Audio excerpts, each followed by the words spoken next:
شاہراہ کراکرم کی تعمیر کا آغاز 1966 میں ہوا اور تکمیل 1978 میں ہوئی۔ شاہراہ کراکرم کی کل لمبائی 1300 کلومیٹر ہے، جس کا 887 کلومیٹر حصہ پاکستان میں ہے اور 413 کلومیٹر چین میں۔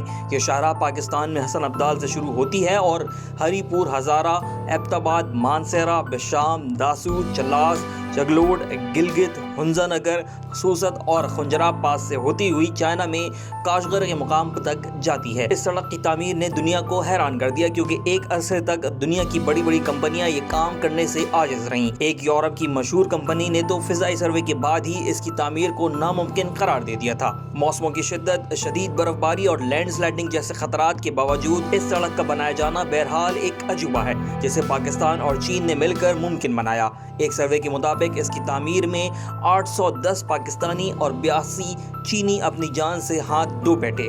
شاہراہ کراکرم کے لیے سخت پہاڑ اور پتھریلے سینے کو چیرنے کے لیے 8000 ٹن ڈائنامائٹ استعمال کیا گیا اور اس کی تکمیل تک 30 ملین کیوسک میٹر سنگلاخ پہاڑوں کو کاٹا گیا۔ یہ شاہراہ کیا ہے؟ بس عجوبہ ہی عجوبہ، کہیں دلکش تو کہیں پر اسرار، کہیں پرسکون تو کہیں بل کھاتی شور مچاتی، کہیں سوال کرتی تو کہیں جواب دیتی۔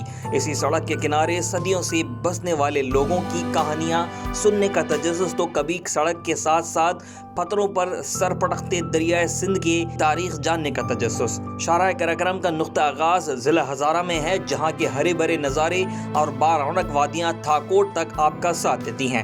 تھاکوٹ سے دریائے سندھ بل کھاتا ہوا شاہراہ کراکرم کے ساتھ ساتھ جگلوٹ تک چلتا ہے، پھر اسکردو کی طرف مڑ جاتا ہے۔ تھاکوٹ کے بعد کوہستان کا علاقہ شروع ہو جاتا ہے، جہاں جگہ جگہ دور بلندیوں پر اترتی پانی کی ندیاں سفر کو یادگار اور دلچسپ بنانے میں اہم کردار ادا کرتی ہیں۔ کوہستان کے بعد چلاس کا علاقہ شروع ہوتا ہے، جو کہ سنگلاخ پہاڑوں پر مشتمل علاقہ ہے۔ چلاس ضلع دیامیر کا ایک اہم علاقہ ہے، اس کو گلگت بلتستان کا دروازہ بھی کہا جاتا ہے۔ ناران سے بذریعہ بابوسر ٹاپ بھی چلاس تک پہنچا جا سکتا ہے۔ چلاس کے بعد شاہراہ کراکرم ناگا پربت کے گرد گھومنے لگ جاتی ہے اور پھر رائے کوٹ کا پل آ جاتا ہے۔